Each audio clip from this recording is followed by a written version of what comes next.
नमस्कार दोस्तों, कैसे हैं आप? तो welcome back to our depression series. कल मैंने आपको मस्टर्ड के बारे में बताया था। आई होप आप समझे होंगे।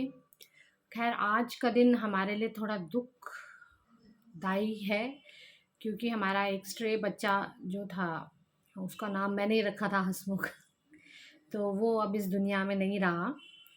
उसका इलाज जब तक मेरी आंखों के सामने चल रहा था, क्योंकि मैं उसको साथ में बैच फ्लावर दे रही थी, तब तक उसकी रिकवरी के चांसेस भी थे। और जब मैं उससे कम्युनिकेट कर रही थी तो उसने मुझे यही कहा था कि उसको और जीना नहीं है। But still, with the help of rescue remedy, अभी हम स्टार्ट कर ही रहे थे और मैंने सोचा ही था कि नेक्स्ट डे इसको गोर्स देती हूँ। बट तब तक वो भाग गया। पर कहते हैं ना, कुछ चीज़ डेस्टिन नहीं होती तो नहीं होती। उसकी किस्मत में नहीं था, या वो चाहता ही नहीं था। वो बहुत स्टबॉर्न हो गया था। मतलब आप मानेंगे नहीं, मैंने उसको इतना समझाने की कोशिश की। जब उसको एनजीओ भी भेजा गया, संजय गांधी, तब भी मैं उससे कम्युनिकेट करने की कोशिश कर रही थी, बट वो एडमिट था। पर ये ह्यूमंस में भी होता है। जब वो एडमिट हो जाते हैं ना कि नहीं, हम ठीक नहीं हो सकते, नहीं ये कोई दवाई असर नहीं कर सकती, तब उनको स्वीट चेस्टनट और गोर्स दोनों मिला के देनी चाहिए। क्योंकि गोर्स आगे, अभी स्वीट चेस्टनट के बारे में मैं आपको कल बताऊंगी, आज मैं आपको गोर्स के बारे में बताऊंगी। क्योंकि गोर्स का काम, अगर आप गोर्स का प्लांट देखें तो गोर्स कहाँ उगता है? जो बंजर ज़मीन होती है, इनफर्टाइल, वहाँ पे गोर्स उगता है। और येलो कलर का फ्लावर होता है। तो अगर आप देखेंगे तो वो आई एम पॉसिबल कर देता है इम्पॉसिबल को, और वो करके दिखाता है, क्योंकि वो एक बंजर ज़मीन में उगता है। ये बात आप समझ रहे हैं? तो जब होप आपकी लाइफ से चली जाती है ना, ये डिप्रेशन तब आती है कि जब आप कांस्टेंट फेलियर देखते जा रहे हैं, चाहे वो करियर में हो, फाइनेंस में हो, या हेल्थ में हो। हेल्थ वेल्थ सब, और ज़िंदगी में है क्या? या इनफर्टिलिटी में हो, कि कोई लेडी के रिपोर्ट सारे सही हैं और वो प्रेग्नेंट नहीं हो पा रही है, या किसी आदमी के सारे रिपोर्ट सही हैं और फिर भी उसको कुछ इशू चल रहा है। तो ये टाइप की जो डिप्रेशन होती है, बहुत ख़तरनाक होती है। ये ओल्ड एज के लोगों में भी आती है। मुझे अपने मामा का केस याद है। अब तो भगवान उनकी आत्मा को शांति दे। उनको भी मैंने तब कहा था बैच फ्लावर के लिए, बट वो लोग माने नहीं। तो वो कहते हैं ना कि जब भगवान ने आपको दवाई भेजनी होती है तो वो कैसे भी भेजता है। तो उनका भी यही था कि उनको था कि अब मैं ठीक नहीं हो सकता। वो भी स्टबॉर्न हो गए थे। अगर उन्हें स्वीट चेस्टनट और गोट्स इकट्ठे दिए जाते तो शायद चीज़ अलग होती। बट देन, हर फैमिली है, हर एक का अपना फेथ है। We should not interfere in between that. Consent जब तक आपको मिले नहीं, तब तक आप बताएं नहीं। तो गोर्स उन चीज़ों में भी काम आती है कि जैसे जब रिटायरमेंट हो जाती है, जब रिटायरमेंट के बाद आप लोग मेजरली फील करते हैं कि अब लाइफ क्या, अब हमने ज़िंदगी देख ली। आप ज़्यादातर देखेंगे ना, ये लोग ये बोले, देख ली हमने ज़िंदगी जितनी देखनी थी, अब हमारा आराम करने का टाइम। बट वो आराम जो है ना, वो आपको बीमार करता है। और गोर्स जो है वो है एकदम, जैसे हमको बोलता है ना कई बारी, जब हम बहुत डिस्करेज हो जाते हैं कि ये अंधेरा रास्ता है और एंड में टनल के बाहर लाइट है।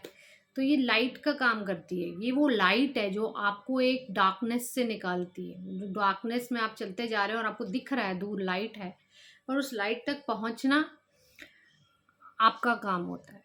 ये जो कैंसर पेशेंट्स होते हैं, जिनको बोन कैंसर हो, या मेरी एक क्लाइंट थी, उनको अब तो थैंक गॉड काफ़ी बेटर है।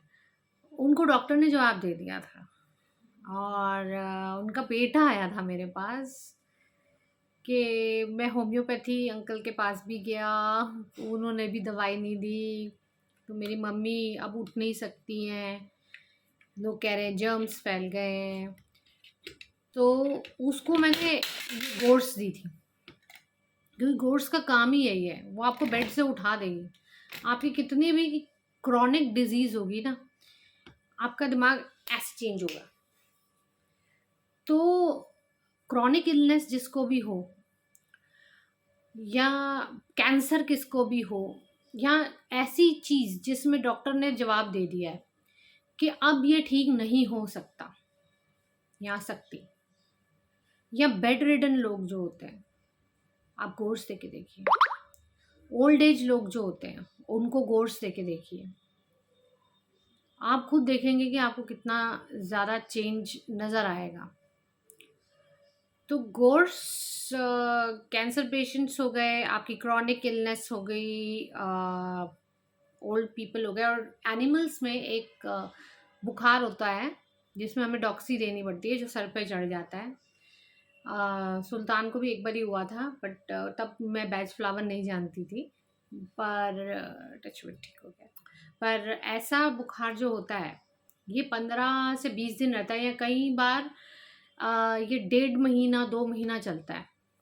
तो ये लॉन्ग इलनेस जो चलती है, बुखार जो चलता है, उसमें भी आप गोट्स दे के देखो, आपको कितना फ़र्क पड़ेगा। गोट्स जो होती है ना, वो आपका इंटरनल ब्लॉकेज जो होता है ना, उसको खोलने का काम करती है। उसका काम है ब्लॉकेज का खोलना। अब सॉरी, इनकी सपोर्टिंग रेमेडीज चेरी प्लम होगी। चेरी प्लम का क्या काम है? चेरी प्लम जो होती है वो कंट्रोल्ड वे में निकालती है, चाहे वो गुस्सा हो, इलनेस हो, कुछ भी हो। दूसरी इसको सपोर्ट कर सकती है रेमेडी विलो, क्योंकि ये जो इनर ब्लॉकेज आए किस लिए आया है, ये बिटरनेस है अंदर, रिजेंटमेंट होल्ड कर रखी है। और resentment, whether it is a resentment towards disease, towards medicine, towards people, सबसे पहले इस रिजेंटमेंट को डिसॉल्व होना बहुत ज़रूरी है।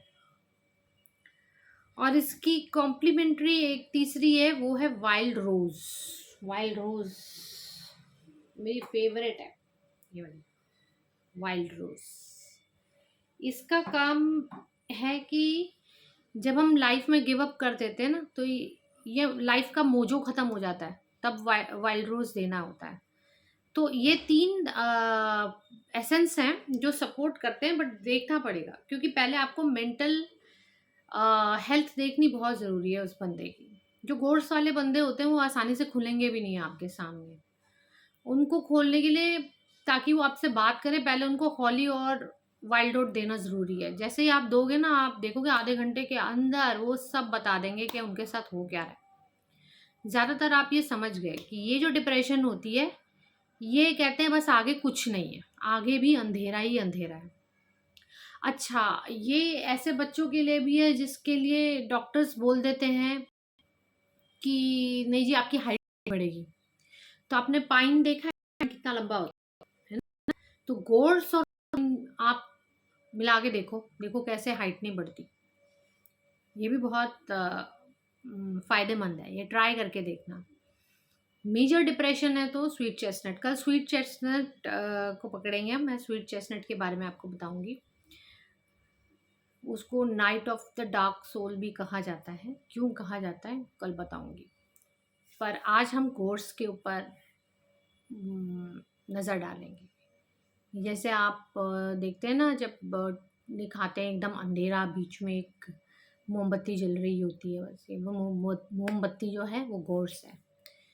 तो उम्मीद टूट गई है, उम्मीद ख़त्म हो गई है, आगे कुछ नहीं दिख रहा, अब आगे कुछ हो ही नहीं सकता, चाहे मैं कुछ कर लूँ। इसमें भी वो कैफ़े कॉफ़ी डे के ओनर का आप एग्जाम्पल ले सकते हैं। उनको डिप्रेशन हो गया था कि इतने करोड़ों का कर्जा अब मैं चुकाऊंगा कैसे, अब आगे कुछ नहीं हो सकता, let me give up on my life. तो वो भी चीज़ है। तो ज़्यादातर जो जितने ज़्यादा रिच होते हैं और वो बहुत ज़्यादा फाइनेंशियल बैटल्स में जाते हैं ना जब, और उनका नुकसान के ऊपर नुकसान के ऊपर नुकसान होता है, तो आप देखेंगे कि उनको कोर्स देने की बहुत ज़रूरत होती है, क्योंकि वो गिव अप करना शुरू कर देते हैं, छोड़ो यार अब कुछ नहीं रखा। तो आई होप आज मैंने कुछ ज़्यादा ही बोल दिया कोर्स के ऊपर। तो आई होप ये आपको या आपके किसी अपने की मदद करें। जो लोग कहते हैं कि नहीं अब मैं कभी ठीक नहीं हो सकता, अब ये दवाइयाँ काम नहीं करती, दवाइयाँ ठीक नहीं कर सकती। मैं आपको कभी भी नहीं कहती कि आप दवाइयाँ छोड़ो, दवाइयाँ खाओ। लेकिन आपके इमोशंस को पुश करती हैं बैच फ्लावर रेमेडी, जो आपके, मैंने पहले ही बताया, बैच फ्लावर रेमेडी का काम ये है कि आपके न्यूरॉन्स में ना गांठें बनती जाती हैं आपके नेगेटिव इमोशंस की, और वही मैसेज आप अपने ब्रेन को देते हैं।